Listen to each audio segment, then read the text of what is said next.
መሆናችን ይታወቃል። በተጨማሪም በአዲሱ ሳይታችን ላይ ከ10 በላይ ኤምባሲዎች፣ ጫካ ፕሮጀክት እንዲሁም ከአዲሱ ቤተመንግስት አጠገብ የሚገኝ ሲሆን ከባለ 2 እስከ ባለ 4 መኝታ አማራጮችን ይዘን መጪውን የፋሲካ በዓል ምክንያት በማድረግ በካሬ 98,000 ብር በ10% ቅድመ ክፍያ እየሸጥን ሲሆን በተጨማሪም በዓልን ምክንያት በማድረግ 100% ለሚከፍል ደንበኛ 30% ቅናሽ አድርገን በካሬ 72,000 ብር ብቻ እየሸጥን ነው በሉ ሲሆን ከተጨማሪ 50% የባንክ ዕድልን ያመቻቸን መሆኑን ስንገልጽ በታላቅ ደስታ ነው። ለበለጠ መረጃ ከስር ባለው ስልክ ቁጥር ይደውሉልን።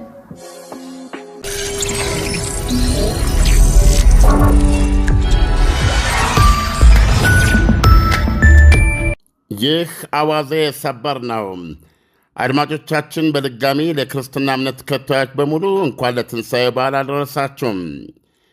የአሜሪካ ባህር ኃይል ወደ ሆርሙዝ ሰርጥ ለመግባት ወይም ለመውጣት የሚሞክሩ መርከቦችን ማገድ ሊጀምር መሆኑ ተሰማ።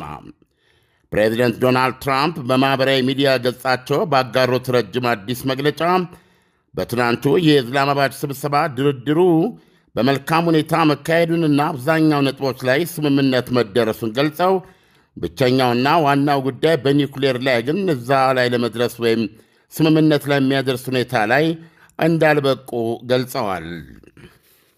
ትራምፕ በመግለጫቸው የመርከቦች የጉዞ ነፃነት ላይ ስምምነት የሆነ ነጥብ ላይ ነው ያሉት። በማናቸውም ጊዜ ወይም ሁኔታ ሊደረስ እንደሚችል ያላቸውን ተስፋ ገልጸው ኢራን ግን ውስጥ ለውስጥ ፈንጂ ሊኖር ይችላል በማለት ይህ እንዲሆን አልፈቀደችም። እሷ ስለምትለው ፈንጂ ግን ማንም አያውቅም ብለዋል። ትራምፕ ሲቀጥሉ የአሜሪካ ባህር ኃይል በዓለም አቀፍ የውሃ ክልል ውስጥ ለኢራን ግብር የከፈለ ማንኛውንም ወይም እያንዳንዱን መርከብ ፈልጎ እንዲያስቆም አዝዣለሁ ብለዋል።